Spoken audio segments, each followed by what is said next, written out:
Hello दोस्तों, मेरे 17 साल के भाई ने कुछ समय पहले से मेरे कमरे में सोना शुरू किया। उसके बाद से मुझे अपने शरीर में कुछ बदलाव महसूस होने लगे। अचानक मेरी पीठ के निचले हिस्से में दर्द होने लगा, लेकिन मेरे भाई ने मुझे अस्पताल जाने से रोक दिया। एक रात मैं सोने का नाटक कर रही थी, जब आधी रात को मुझे अपने शरीर पर किसी के भार का अनुभव हुआ। मैंने नाइट लैंप जलाकर देखा तो पाया कि वो मेरा भाई था। वो मुझे एक अजीब अनुभव दे रहा था। उस रात उसने मेरी आंखों में देखा और मेरा नाम निशा है और मैं 22 साल की हूँ। मेरी माँ का निधन तब हुआ था जब मैं सिर्फ 7 साल की थी। तब से लेकर आज तक मेरे पिता ने ही मेरी देखभाल की और मुझे पाला पोसा। पिछले 7 दिनों से पिताजी अपने ऑफिस के काम के सिलसिले में शहर से बाहर गए हुए थे। आज जब वे वापस लौटे तो उनके साथ एक औरत भी थी। यह औरत कोई और नहीं बल्कि उनकी नई पत्नी थी, जिससे उन्होंने हाल ही में शादी की थी। पिताजी और उस औरत दोनों के गले में शादी के नेकलेस थे और उनका अवतार कुछ अलग ही था। घर की नौकरानी गायत्री को पिताजी ने दरवाजे से ही आवाज दी और पूजा की थाली लेकर आने को कहा।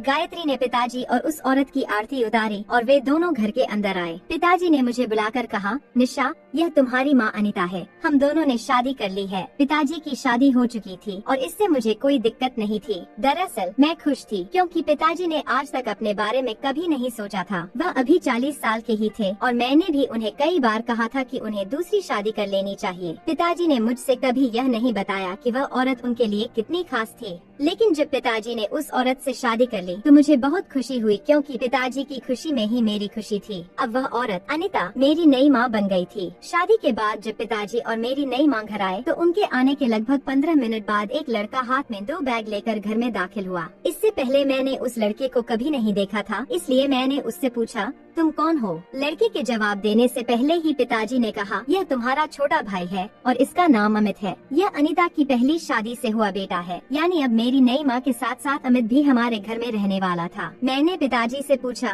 पिताजी, यह मेरा छोटा भाई है या बड़ा? क्योंकि इसे देखने पर मुझे छोटा नहीं लगता। पिताजी ने कहा, अमित अभी 17 साल का है और तुम 22 साल की हो, तो यह तुम्हारा छोटा भाई ही हुआ ना? मैंने भी उसे अपना छोटा भाई मान लिया। हालांकि उसकी दाढ़ी मूंछ देखकर वह मुझे छोटा नहीं लग रहा था। अमित बहुत शांत दिखाई दे रहा था, लेकिन मुझे नहीं पता था कि वह वास्तव में जैसा दिख रहा था वैसा नहीं था। मैंने सोचा वह 17 साल का लड़का है, लेकिन मुझे यह नहीं पता था कि वह इतना तेज होगा। उस समय अमित ने मुझसे ज्यादा बात नहीं की थी। पिताजी ने ही हमारा परिचय कराया था। तब वह बस मुझे देखकर मुस्कुराया था। हमारे घर में 2 कमरे और एक किचन था। एक कमरा मेरा था और दूसरा पिताजी का। अब मेरी नई माँ पिताजी के साथ उनके ही कमरे में रहती थी। पिताजी ने मुझसे कहा था कि तुम अमित को अपने कमरे में ही रख लेना। मुझे अमित को अपने कमरे में रखने में कोई दिक्कत नहीं थी, लेकिन वह मुझे शर्मिंदा कर रहा था, इसलिए वह अपनी माँ के कमरे में ही रहता था। एक दिन रात को खाना खाने के बाद पिताजी मेरे कमरे में आए। उन्होंने मुझसे कहा, निशा, अमित अभी छोटा है, वह ज्यादा बात नहीं करता, लेकिन अब तुम्हें ही उससे बात करानी होगी। अब से तुम दोनों हमेशा एक साथ ही रहोगे। अमित रोज अपनी माँ के पास ही सोता है, जिसकी वजह से मैं अपनी पत्नी के साथ ठीक से समय नहीं बिता पा रहा हूँ। तुम समझो कि मेरा आशय क्या है। तुम अमित से दोस्ती करो और धीरे धीरे उसे अपने कमरे में सोने के लिए मनाओ। मैं समझ गई कि पिताजी का क्या मतलब है। मैंने पिताजी के सामने हाँ में अपना सिर हिला दिया। पहले ही दिन से मेरी अमित से दोस्ती बढ़ने लगी। सुबह को जब पिताजी मेरी नई माँ के साथ ऑफिस चले गए तो मैं भी हमेशा की तरह अपने कॉलेज चली गई और जाते जाते अमित को उसके नए स्कूल छोड़ दिया। गर्मी का मौसम था, इसलिए जल्द ही अमित की गर्मी की छुट्टियाँ होने वाली थी। अमित से दोस्ती करने का यह अच्छा मौका था। अगले कुछ दिनों तक यही सिलसिला चलता रहा। जब गर्मी की छुट्टियां शुरू हुई तो मैं भी उससे बातें करने के लिए घर पर ही रही। उस दिन माँ और पापा अपने समय पर ऑफिस चले गए। उनके जाने के बाद अमित ने सोचा होगा कि मैं भी कॉलेज जाऊंगी, लेकिन उस दिन मैं कॉलेज नहीं गई बल्कि घर पर ही रुक गई। सुबह 10 बजे तक मैं घर का सारा काम निपटा चुकी थी। अमित पिताजी के कमरे में बैठकर किताब पढ़ रहा था। मैं उससे बातचीत करने के लिए अपने माता पिता के कमरे में गई। मुझे देखकर अमित ने बस एक प्यारी सी मुस्कान दी और फिर से अपनी गर्दन झुकाकर किताब पढ़ने लगा। वह बहुत शर्मीला लड़का लग रहा था। मैं उसके पास गई और उसके हाथ से किताब ले ली। फिर भी अमित कुछ नहीं बोला। मैंने कहा, अमित, जब से मैं इस कमरे में आई हूँ, अगर मैं तुम्हें थोड़ा भी छेड़ूं तो तुम मुझसे बात करने को तैयार नहीं होते। मुझे लगता है कि तुम मुझे अपनी बड़ी बहन नहीं मानते हो। मेरी बात सुनकर अमित ने सिर्फ सिर हिलाया। मैंने उससे फिर से बात करना शुरू की। मैंने कहा, भाई, गर्मी की छुट्टियाँ पढ़ाई के लिए नहीं है बल्कि मौज मस्ती करने के लिए भी है, और तुम हो कि छुट्टियों में भी पढ़ रहे हो। चलो हॉल में बैठते हैं और कोई मूवी देखते हैं। इस पर अमित ने कहा, मैं अभी मूवी देखने के लिए बड़ा नहीं हुआ हूँ। अमित की बात सुनकर मैंने हंसते हुए कहा, अरे वाह छोटू, आप बोल भी सकते हो। अमित मेरी बात सुनकर हंस पड़ा। मैंने उसका हाथ पकड़ लिया और उसे हॉल में ले आई। हमने टीवी चालू किया और कार्टून देखने लगे। मैं उससे छोटी छोटी बातें करती रही और वह अब मेरी बातों का जवाब देने लगा था। धीरे धीरे वह मुझसे घुलने मिलने लगा। अब जब भी मेरे माता पिता घर पर नहीं होते, मैं अमित के साथ समय बिताती थी। वह बाहर जाकर लड़कों के साथ बैट बॉल खेलता और कभी कभी मैं उसे कैरम भी सिखाती थी। जल्दी ही हम दोनों दोस्त बन गए। एक दिन मैंने अमित से कहा, अब हम दोस्त बन गए हैं, आज से तुम अपने माता पिता के कमरे में मत सोने जाना। उसने जवाब दिया, नहीं नहीं, मैं अपनी माँ के साथ ही सोऊंगा। मैं चाहती थी कि अमित माता पिता के कमरे से बाहर आ जाए ताकि उनके बीच की दूरियां खत्म हो सकें। मैंने अमित से कहा, तुम अपने माता पिता की चिंता मत करो, मुझे भी अपने कमरे में अकेलापन महसूस होता है। अगर तुम एक दोस्त के रूप में मेरे कमरे में आओगे तो मैं तुम्हारे साथ अपना कमरा साझा करने के लिए तैयार हूँ। इसके लिए तुम्हें माँ पिताजी से बात करने की कोई जरूरत नहीं है, क्योंकि पिताजी भी चाहते हैं कि तुम मेरे कमरे में सो। अगली रात जब हम खाना खा चुके थे, अमित मेरे कमरे में आया। मैं बिस्तर लगा रही थी, तभी माँ भी मेरे कमरे में आ गयी। माँ ने अमित से कहा, सोने का समय हो गया है, वैसे भी तुम अभी निशा के कमरे में क्या कर रहे हो? माँ की बात सुनकर अमित थोड़ा डरने लगा। मैं समझ नहीं पा रही थी कि वह उनसे इतना क्यों डरता है। मैंने माँ से कहा, माँ आज से अमित मेरे ही कमरे में सोएगा। माँ ने तुरंत जवाब दिया, नहीं नहीं, वह तुम्हें परेशान करेगा, सोने नहीं देगा। मैंने माँ के करीब जाकर उनके कान में कहा, माँ जब से आपकी और पिताजी की शादी हुई है, आप अपने पति को ठीक से समय नहीं दे पाई होंगी। अब से आप चिंता मत करना, अमित मेरे साथ मेरे कमरे में ही रहेगा। माँ को पिताजी के साथ समय बिताने का मौका मिल रहा था, लेकिन माँ ऐसा नहीं चाहती थी। वह अमित को अपने कमरे में ले जाने लगी, लेकिन मैंने उन्हें रोक दिया। तभी पिताजी वहाँ आए और उन्होंने भी अमित से कहा, तुम निशा के कमरे में सो जाओ। पिताजी की बात सुनकर माँ ने भी हामी भर दी, लेकिन जाते जाते माँ ने मेरे कान में फुसफुसा कर कहा, निशा अगर तुम अमित को अपने कमरे में रखने के लिए इतनी जिद कर रही हो तो मुझे कोई आपत्ति नहीं है, लेकिन सावधान रहना, वह भी अब बड़ा हो रहा है। मैंने अपनी माँ की बातों को ज्यादा गंभीरता से नहीं लिया। मुझे लगा था कि वह किसी मामूली बात के लिए ऐसा कुछ कह रही थी और मुझे इस बात का अंदाजा नहीं था कि इसका इतना गहरा असर मुझ पर पड़ेगा। मुझे क्या पता था कि अमित मेरी शादी से पहले ही मुझे मेरे पति जैसा अनुभव देने वाला है। उस रात अमित मेरे कमरे में मेरे बिस्तर पर सो रहा था। सोने की कुछ देर बाद मुझे अपने शरीर पर किसी का हाथ महसूस हुआ।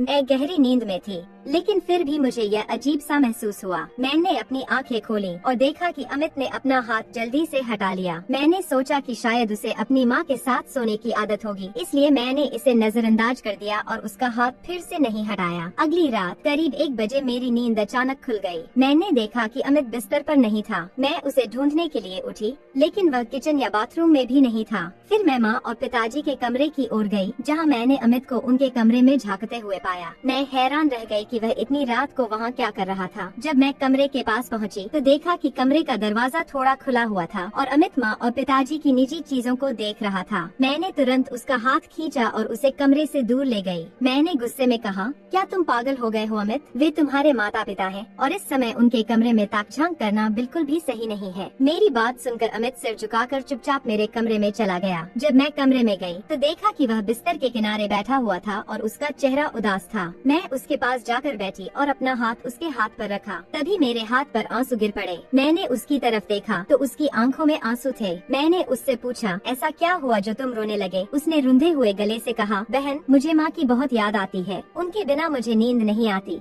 उसकी यह बात सुनकर मैं उसे गले से लगा लिया और उसे एक माँ की तरह अपने पास रखा। मैं उसकी भावनाओं को समझ सकती थी, लेकिन मैंने भी सोचा कि माता पिता को एक दूसरे के साथ समय बिताना जरूरी है। अगर अमित बार बार उनके बीच जाएगा तो वे एक दूसरे को समय नहीं दे पाएंगे। मैं घर में सबसे समझदार थी और अमित मुझसे भी छोटा था। हालात ऐसे थे कि मुझे सारी जिम्मेदारी उठानी पड़ रही थी। मैं अमित को माँ के कमरे में नहीं जाने दे सकती थी, पर उसका रोना भी मुझसे देखा नहीं जा रहा था। मैं चाहती थी कि मैं उसे एक माँ की तरह समझूं और उसका ख्याल रखूं, इसलिए मैंने उसे माँ की तरह गले लगाया। लेकिन धीरे धीरे अमित का पैर फिसलने लगा और मैं उसे एक छोटे भाई की तरह और करीब से महसूस करने लगी। उसके स्पर्श से उसकी भावनाओं को अलग तरह से महसूस कर सकती थी। अचानक अमित ने अपना हाथ मेरी पीठ पर फिराना शुरू कर दिया। मैंने तुरंत उसे धक्का देकर अपने से दूर कर दिया और उसे सोने को कहा। कुछ देर बिस्तर पर सोने के बाद अमित फिर से मेरे पास आया और मेरे शरीर पर अपना हाथ रख दिया। वह नींद में था और बड़बड़ा रहा था, माँ मुझे छोड़कर मत जाओ। मुझे लगा कि उसे माँ की याद आ रही है, इसलिए उस वक्त मैंने उसका हाथ अपने बदन से नहीं हटाया और सो गई। अगली सुबह मैं थोड़ी देर से उठी। मम्मी पापा ऑफिस गए हुए थे। अमित नाश्ता करके हमेशा की तरह हॉल में बैठकर टीवी देख रहा था। मैं उठी और सीधे बाथरूम में चली गई। नहाने के बाद मैं तौलिया में ही कमरे में वापस आई। मैंने सोचा कि अभी मेरे कमरे में कौन आएगा और क्यों आएगा, इसलिए बिना किसी चिंता के कपड़े ढूंढने लगी। तभी अचानक कमरे का दरवाजा खुला और सामने अमित खड़ा था। वह मुझे ऐसे कपड़ों में देखकर चौंक गया और एक बार नीचे भी देखा। मैं उसकी आंखों में नहीं देख सकी और तुरंत पीछे घूमकर अमित को कमरे से बाहर जाने को कहा। अमित बाहर जाने को तैयार नहीं था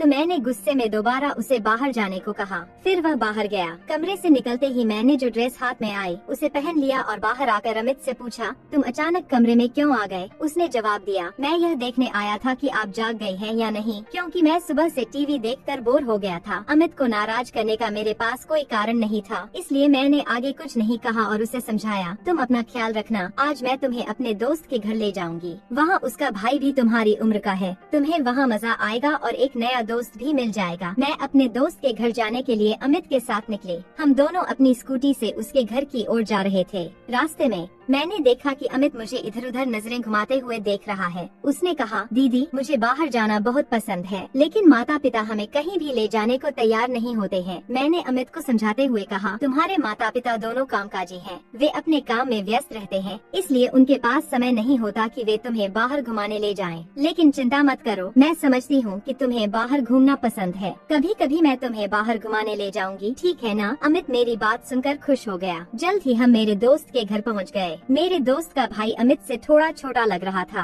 दोनों बच्चों में अभी से ही दाढ़ी और मूंछें आने लगी थी, जबकि वे अभी युवावस्था तक नहीं पहुँचे थे। मेरी दोस्त दिव्या ने अमित को मेरे साथ देखा और मजाक में मुझसे कहा, निशा तुमने मुझे अपने नए रिश्ते के बारे में कुछ नहीं बताया, तुम अपने प्रेमी को सीधे मेरे घर ले आई। दिव्या की यह बात सुनकर मैंने अनिता की ओर देखा, जो शर्म से लाल हो रहा था, जैसे मैं सच में उसकी गर्लफ्रेंड हूँ। मैंने दिव्या को समझाते हुए कहा, यह मेरा बॉयफ्रेंड नहीं है, यह तो मेरा छोटा भाई है और तुम्हारा भी। फिर मैंने उसे अपने पापा की दूसरी शादी के बारे में बताया। दिव्या हंसते हुए बोली, अरे अच्छा यह तेरा भाई है, मुझसे गलती हो गई, क्षमा करना। दिव्या के घर में हम दोनों ने काफी बातें की। अमित दिव्या के भाई के साथ खेल रहा था और एक मासूम बच्चे की तरह लग रहा था। वे दोनों अपनी उम्र के हिसाब से जवान नहीं लग रहे थे। शायद उनकी माँ ने उन्हें अच्छे संस्कार दिए थे। मुझे उनमें कोई गलत बात नहीं दिखी। उस रात जब हम खाना खा रहे थे तो अचानक मुझे लगा कि मेज के नीचे से कोई बार बार मेरे पैर को छू रहा है। मैंने नीचे देखा तो पाया कि यह अमित का पैर था। मुझे समझ नहीं आया कि वह जानबूझकर ऐसा कर रहा था या अनजाने में। मैंने उसे डांटने के बजाय उसकी तरफ गुस्से से देखा तो उसने तुरंत अपना पैर हटा लिया। बाद में जब मैं किचन साफ करके अपने कमरे में जा रही थी तो देखा कि माँ हॉल में अमित से बात कर रही थी। मुझे लगा कि वे उसे डांट रही होंगी। जब मैं वहाँ पहुँची तो माँ मुझे देखकर हंसने लगी। मैं भी मुस्कुराई और अपने कमरे में चली गई। अमित भी मेरे पीछे पीछे आ गया। कुछ देर बाद माँ मेरे कमरे में 2 गिलास दूध लेकर आईं। उन्होंने एक गिलास मुझे दिया और दूसरा अमित को।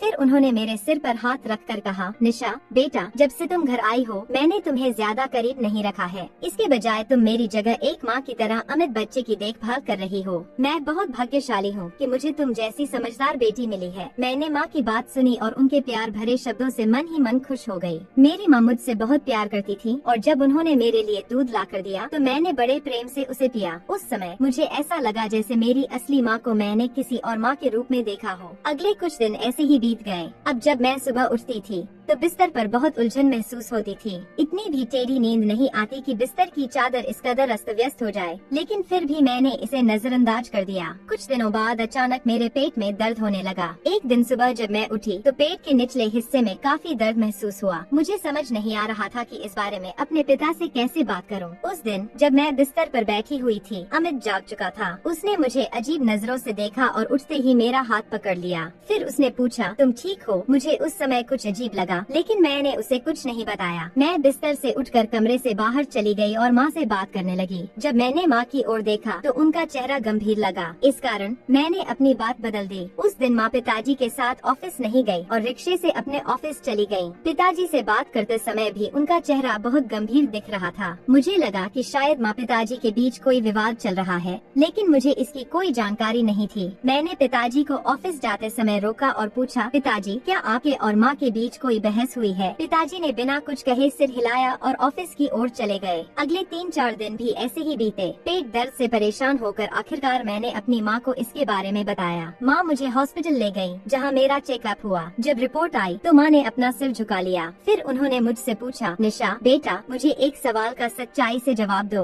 क्या तुम्हारा कोई बॉयफ्रेंड है? मैंने हैरानी से पूछा, माँ आप यह सवाल क्यों पूछ रही है? माँ ने कहा, क्योंकि तुम्हारी रिपोर्ट में लिखा है कि तुम गर्भवती हो। माँ की बात सुनते ही मेरी आंखों में आंसू आ गए। मैंने माँ से कहा, माँ क्या आपने रिपोर्ट ठीक से देखी है? मैं गर्भवती कैसे हो सकती हूँ? मेरा कोई बॉयफ्रेंड भी नहीं है। माँ और मैं एक बार फिर एक दूसरे को देखने लगे। अब मेरा पूरा शक दूर हो गया था, क्योंकि वह 17 साल का था, लेकिन दिखने में वह बड़ा लग रहा था। मैंने महसूस किया कि वह मेरे बहुत करीब आ चुका था। मैंने तुरंत माँ से कहा, माँ यह सब अमित का किया धरा है। पिछले कुछ दिनों से मैंने अपने कमरे की चादर भी फटी हुई देखी है। मैं अमित को नहीं छोड़ूंगी। जैसे ही मैंने यह कहा, माँ ने मुझे शांत किया। निशा शांत हो जाओ, हो सकता है अमित ने गलती की हो, लेकिन ये सारी बातें अपने पापा के सामने मत बताना। तुम जानती हो कि वे हार्ट पेशेंट हैं। अगर वे बहुत ज्यादा सोचेंगे तो उनकी तबीयत और बिगड़ सकती है। मैं अमित को जल्दी ही हमारे घर से भेज दूंगी। तुम अपने पापा को ये बातें मत बताना। मैं तुम्हें इस गर्भवती स्त्री से भी छुटकारा दिलाऊंगी। माँ ने मुझे बहुत अच्छे से समझाया। फिर मैंने माँ को गले लगाया। माँ ने मेरे आंसू पोंछे और हम घर की ओर चल पड़े। उस रात हमेशा की तरह मैंने अमित को अपने कमरे में सोने दिया। मुझे जल्दी ही नींद आ गई। कुछ देर बाद मुझे एहसास हुआ कि मेरे कमर पर किसी का हाथ है।